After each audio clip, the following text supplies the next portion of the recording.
This is question 1 from page 35 of the Strength of Materials course notes.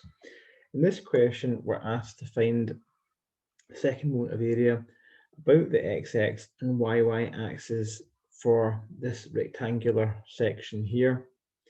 Now, if we look at the course notes, we'll see we're given the formula for both of these. I'm going to add this to the screen just now.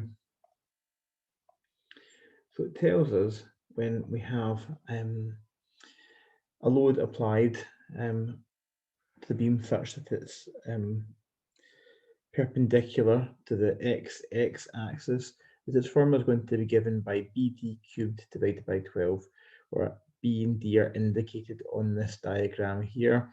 And when it's applied across the y axis, the roles of D and B are reversed. So we're going to write out these values for B and D and carry out the calculation, and we'll see in this example in particular what a difference it makes in terms of the orientation of a beam when a load is applied to it. So looking at the question, we can see we were given values here of B is equal to 175. Although it's not clear in this diagram, it is in millimeters. And D has a value of 350 millimeters. And then to find each of our second moments of area, we take the formula from the notes, which is above, and we put the numbers in. So for Ixx, we're going to have BD cubed divided by 12, which is going to be equal to 175 times 350 cubed, important to remember that, divided by 12. You can work this out just now.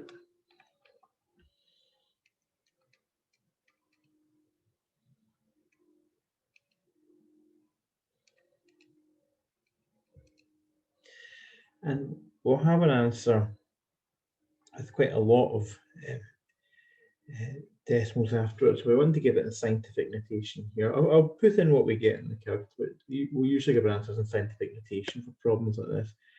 625260416.7. That's as much as the calculator gave me, but with a number like this, we're working in scientific notation normally. So looking at this, we can actually write 6.253 times 10 to the power 8.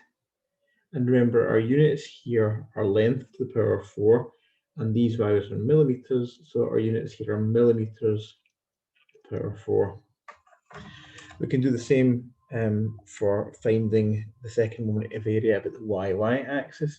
Just to remind you, this is when force is being applied either here or on the opposite side. So we imagine our beam rotated 90 degrees if it's supporting a load.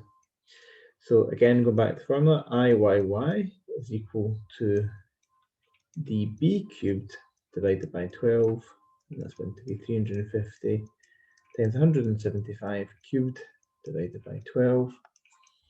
If we put in our values here,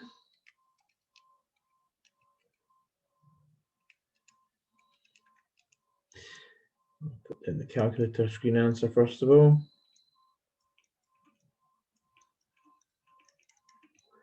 And this is going to be 1.563.